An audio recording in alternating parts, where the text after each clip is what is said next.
What's up, guys? Ivan here with getivan.com, and in this video we're going to be talking about a new proxy service that I've discovered. I'm going to be showing you a live mini case study on the success of these new proxies here at proxy.com.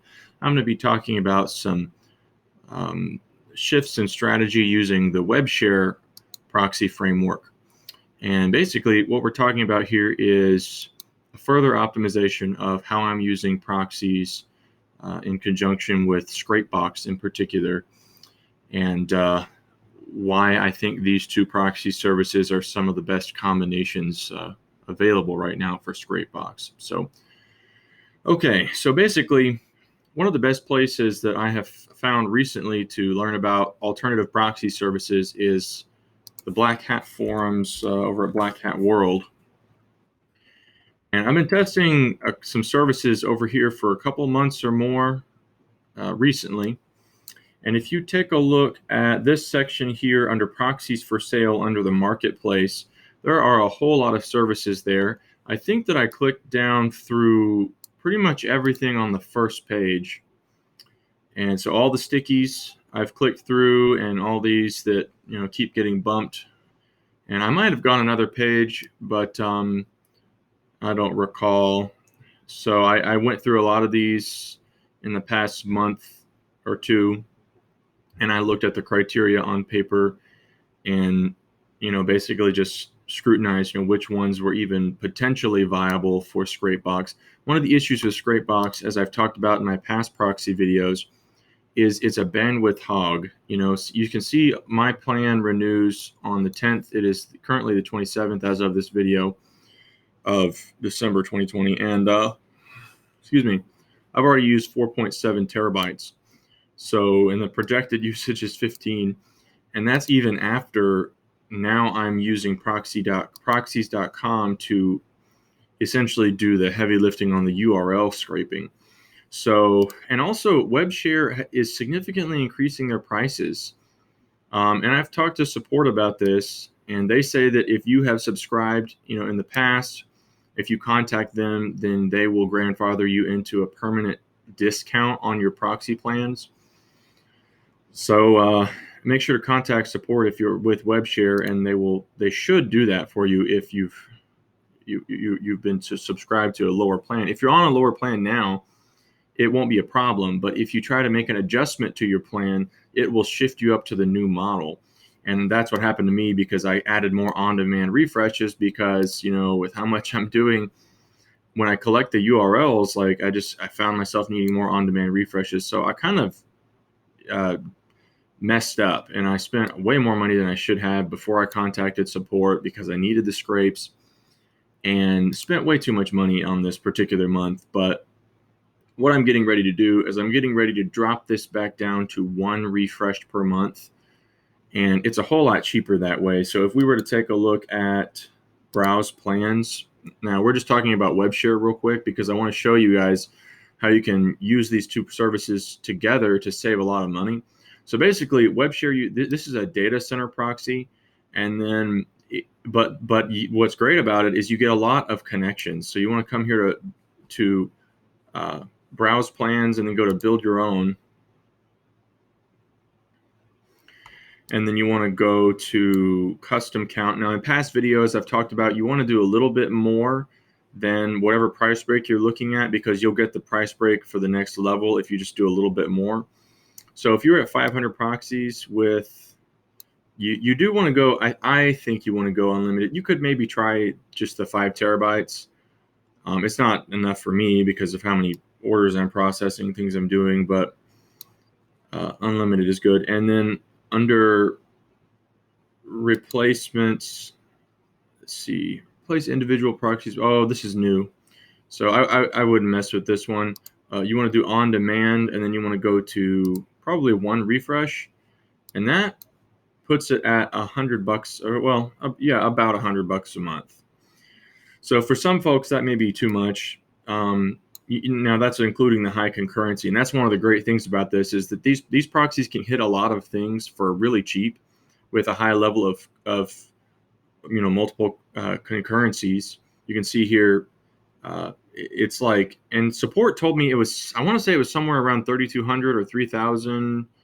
I did ask them explicitly, and it was somewhere in the vicinity of 3,000 or 3,500 maybe total concurrencies. And Scrapebox takes like 2 concurrencies per proxy, so it's really helpful to have that, especially when you're running multiple instances or you're using the proxies for like different processes that may be running at the same time. It's really useful to have that multiple concurrency. But if you drop down to 250, or let's say down here, if you went to say 275, you get a little price break, and it obviously drops the price, cuts the price in half.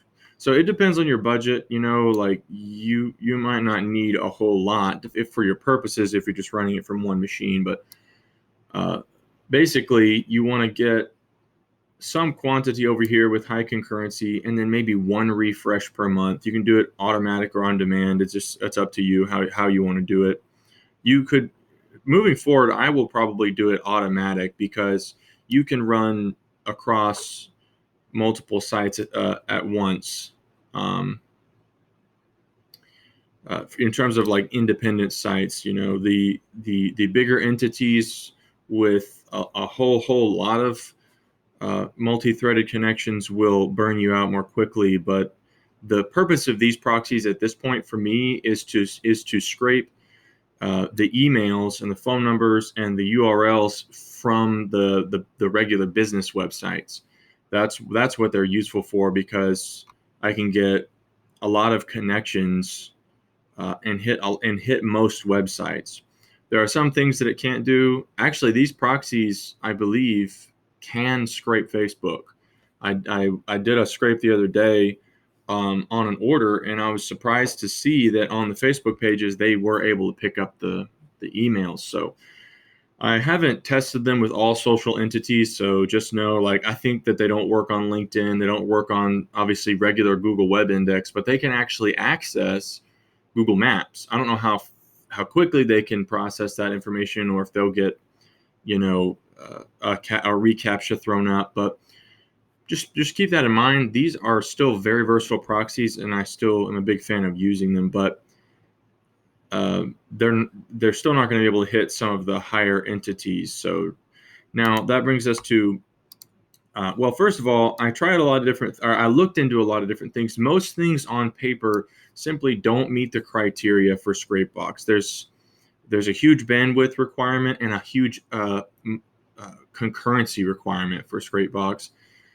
and most services don't meet those requirements. So if you did some custom scripting, maybe then maybe the ones with bandwidth limits might be more viable, but most of them don't meet those requirements on paper to even be viable.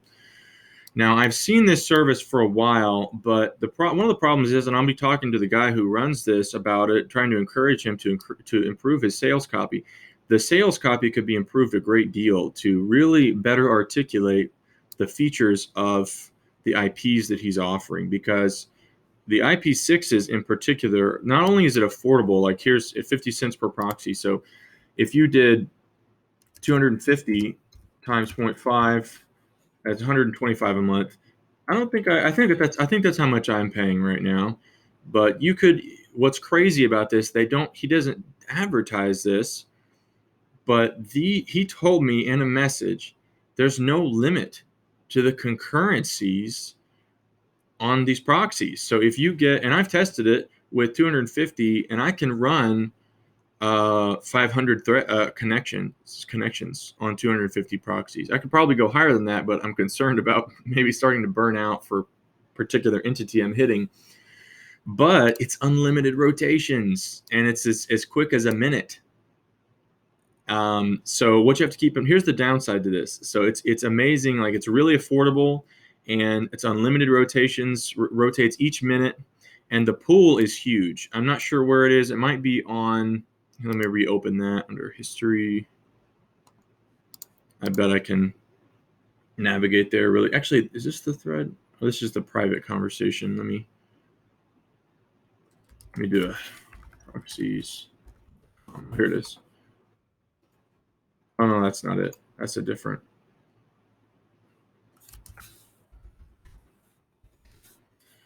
localproxies.com, invictusproxies.com. Oops, didn't mean to do that. Let's see if I can spot his, I don't know if I remember what his icon looks like.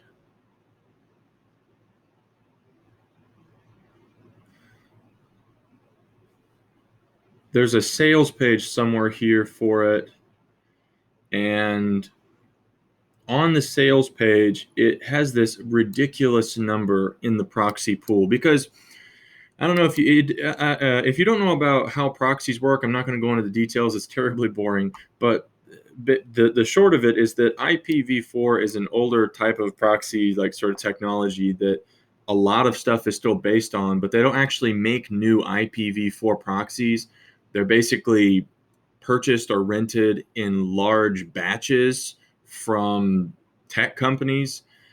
And so I don't know how these guys own this stuff. Maybe they own stuff at data centers, or maybe they have a bulk way of creating these and, renting out the actual addresses. And then, I don't know, but they're typically more finite because new ones aren't being created anymore. The new technology is IPv6. But the problem is there's not like a large scale of adoption on these yet. There's not large scale adoption on IPv6 proxies yet. But what's interesting is they're apparently a lot more abundant, and the quantity was it was like above a trillion or something. It's like the biggest quantity of these proxies I've ever seen. I'm not sure how they're doing that, meaning that the pool is so big, like you can churn and burn as much as you want. Like it's not going to hurt the pool. It's gigantic. It's a number that it's like above quintillion or some huge ridiculous. Let me see if I can find that number real quick. Okay, so here's the sales page. It says proxies.com, private IPv4, all this stuff. So I'm not sure why that didn't show up on the first page, because this is seriously one of the best deals. And right here under this section, it says giving us access to many trillions of IPv6 addresses. So it's really awesome. But here's the weird catch. These IPs can only access IPv6 websites, which probably sounds like a crazy bummer. But the key is you got to identify the properties that are IPv6, and then you can scrape like unlimited quantities. And it's like, I've done this many times. It's perfect. And one of the great things is that includes Yahoo. So for those who have watched my past videos, you'll know that some of the best properties that I've scraped in the past have been Bing and Yahoo because of how easy they are to scrape by comparison. And so now with Yahoo, it's unlimited. And so, and it's perfect unlimited. So that's a really good candidate for scraping with Scrapebox. And the case study that I want to run for you guys is I'm going to scrape a bunch of keywords, and I want to do an examination of the Alexa rank, maybe if I can, and then actually see if we can identify properties that are IPv6. Just at a glance, just to give us an idea of the potential here. So they have some other things going on, and he told me in a private conversation that they're working on improving this IPv4 network. Sorry about that. But this right here is good enough to where you could basically subscribe to like 65 of them, or 100 of them or something like that. Let's see, 65 times, so that's $30. You could subscribe to some quantity of these and then some quantity of Webshare. And so basically what I do is I scrape the raw URLs with proxies.com, and then I scrape the actual data with the data center proxies. And that's because the IPv6 can't access all of the other URLs. And there's limitations on both sides. So it's not perfect, but in terms of like finding a way to make it cost effective, to have unlimited bandwidth and high concurrency, this is the best combination I have yet to find. If anyone has something better, I will gladly adopt it and let the world know. But I'm not aware of anything better so far. So you can look at all this other stuff. There's some really great other things involved, but so far my experience has been essentially perfect. So Let's take a look at one of my servers here, and let's run a little test. Let's drop myself down here. I threw in the top 1,000 local business keywords based on this list that I scraped from Super Pages years ago, based on volume. And so I'm just going to scrape some of these, and then I'm going to scrape some. I'm going to try to scrape some of those. I'm going to try to see if I can figure out which of those entities that comes up from those properties is more highly ranked in Alexa, so we can determine greater directory level types of entities, and then we're just going to see if we can which ones we can scrape using the proxies.com entities. Because I think we're going to find that it has a huge amount of potential. This is not a test that I've run yet, so I'm going to start this, and I'll skip ahead as we go along here. And notice I've got the proxies loaded, 250, top 30 results, and active 500 threads. And you'll notice no errors. The speed it goes in bursts, but it's very quick, you see? So let's go ahead and skip ahead. Let me drop this down. Let's skip ahead. Okay, let's take a look at the server. And now you'll notice in this log, most good 99% of it will be green. Sometimes you'll see some red, like if you're doing a ton. Like I literally scrape like millions and millions and millions of URLs with these proxies, and sometimes like you'll see like a small patch like here, or like will be red or something. But it rotates every minute. That's why, look at this. It's like 100% green, which is perfect. So let's go ahead and exit to main.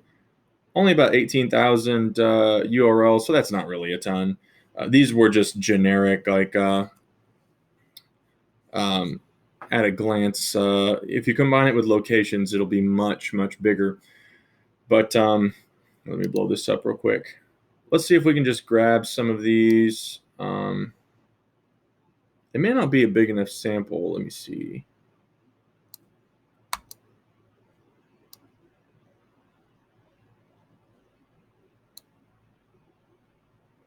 Let's give it a try. We'll go ahead and clean this up a little bit. Remove entries, not URLs. Remove everything with extensions. And then let's try to do, I don't use this that often. Let's try to do this Alexa rank checker. Let's do, it's probably a limit of 200, but let's try to do 500. And import these. Typically, I would probably do my data center proxies. Let's try these with these proxies. This may not, well, this would kind of tell us which ones that it can view. So let's give this a go.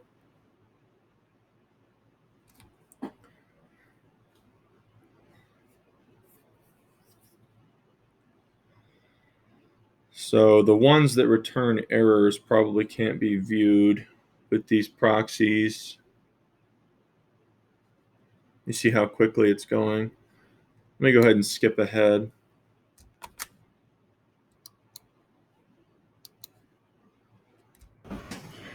Okay, let me make sure this is recording. Okay, yes, it is. So I went ahead and switched over to the Webshare proxies because it wasn't even reading those on the IPv6. So I want to get the list of URLs, and then I'll scrape for internal links, and that'll tell us which ones can actually be read by these. So let's go ahead. Can we sort in here? I think we can sort. No, we can't sort in here. Let's export. Let me think. How can we? Let's see. Filter. Let's do a popularity filter. So it should be. See if we can spot big names. I want to say it's like above 500,000, but we might want to be more critical than that. 100K or something like that. Maybe even less. So here's 1,000. That's business.site. iHeart.com. See if we can. I've seen some pretty big brand names that are like in the 100,000 range, so kind of don't want to be too critical. Stylecaster.com.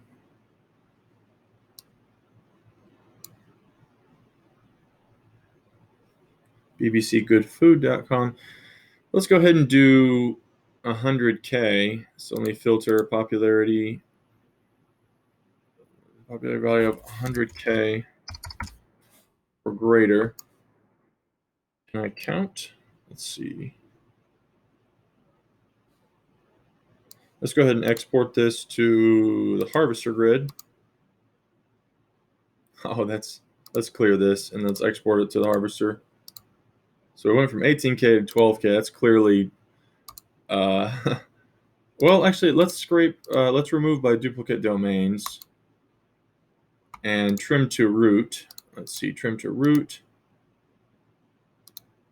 and remove duplicates. So that's roughly 3K. That's better. Let's see if we can do 50K though. That and export to harvester. Oh, that didn't even change it much. Remove duplicate domains, trim to root.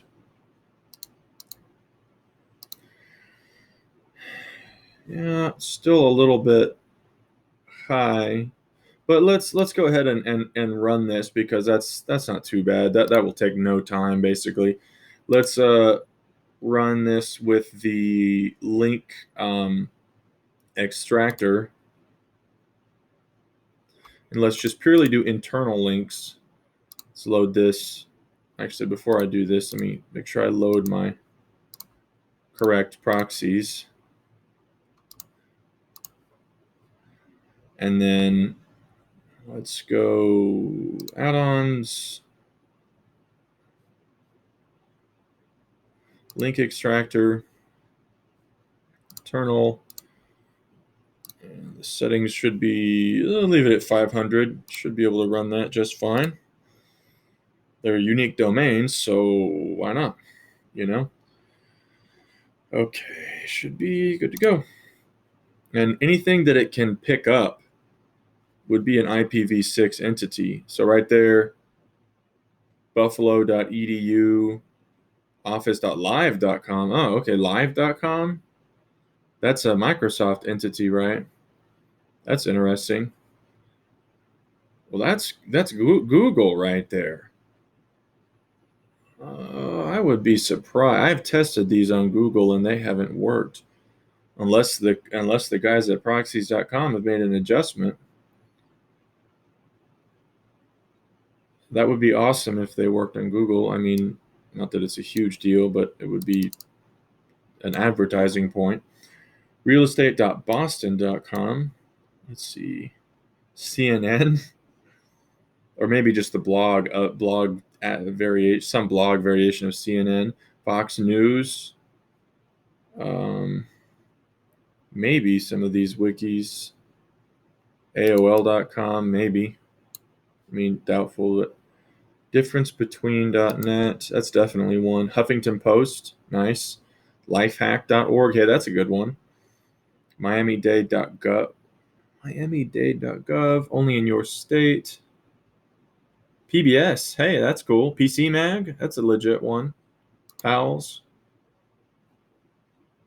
WS, oh, is this even finished? Oh, it's probably just frozen. See, this add-on freezes notoriously, and I mentioned it to the support staff, but they basically say it has something to do with Windows threads, which I don't totally buy because the other, not all the plugins, Scrapebox plugins are this difficult. WSJ.com.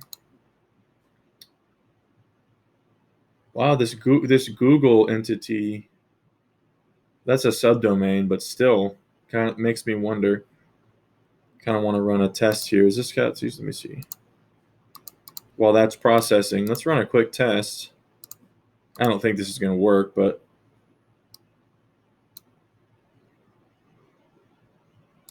let's do Chinese food.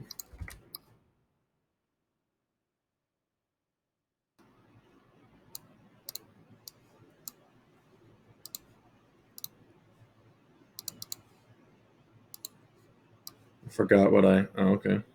How many connections? It's probably 500. Let's see what it does. I don't think this is, yeah, it's not going to work. 500 threads. Yeah, it's not working. Just getting blocked. But that's interesting. I guess that their accounts subdomain is an IPv6 IP. For those to get picked up like that. Oh, here you go. Agents.farmers.com. Hey, that's legit. I did this on Century 21's directory listing for their agents. So like commercial.century21.com, you can get their commercial real estate agents. So pretty awesome right there. Weather.gov, air quality, not weather.gov, AmericanAddictionCenters.org. Hey, there you go. That sounds like a rehab directory. AP News. So that's the Associated Press, right? Apple Insider. What's taking this so long? It should be finished.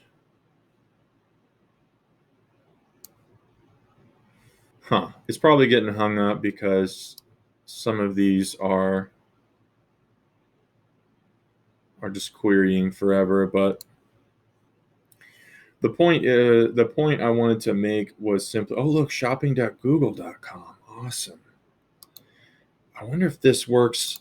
You have to create custom harvester configurations for, some of the other entities, but like this could maybe work on Google Maps. Like the data center proxies can actually see Google Maps, like I said earlier, but apparently this works on Google Sites, works on account.google.com, also shopping.google.com. So you could probably scrape like products, do product research on there. It's really cool. Store.hp.com, Guitar Center, awesome. So, anyways, the point is that these proxies have an amazing, like, their features are amazing. Unlimited concurrency for however many proxies you purchase, and then which is nuts. Like I've never seen. Well, there are some services I've seen that advertise unlimited concurrency, but then they have a bandwidth limit. So it's like, what's the point? But to have unlimited bandwidth and unlimited concurrency, it's unheard of. This is the only service I've seen that does that. So the only downside is that you can only target those IPv6 entities. But what I'm trying to demonstrate here, even with this small sample, is just that there's a lot of sites out there, a lot of e-commerce directories and service directories. Like that rehab site is probably a service directory. There's definitely 2 real estate directories that I've seen so far. Some news websites. So there's enough just in this small list of 2K. I suspect YouTube. that's the mobile YouTube, I think, maybe. Just in this small list, there's enough to keep you busy for basically a Medium. Awesome. I wonder if you can scrape emails from Medium. I haven't even thought of that before. That's a thought. Music.youtube.com. Oh, that didn't come up with anything. But anyways, just a ton of potential. This is my method now. So no matter what your budget is, the billing system, their back end is a little kind of old schoolish, but it's really simple. It's like a credit based system, So even if you're dealing with a small budget, you can still get a lot of value because it's unlimited bandwidth, it's unlimited concurrency. So you can use this proxy system to collect URLs in large quantities with a very high success rate. So if you use this to scrape the URLs, then you don't have to burn out your data center proxies. You can use the data center proxies to scrape the unique websites, which typically don't have as many protections, as severe protections, if any at all. So then you can use those, which also give you a higher concurrency threshold with a pretty good amount of proxies to then actually collect your data. So that's pretty much it. That's what I'm using now. And I'll keep you guys posted if I find anything better. But thanks for watching, and check out proxies.com. See ya.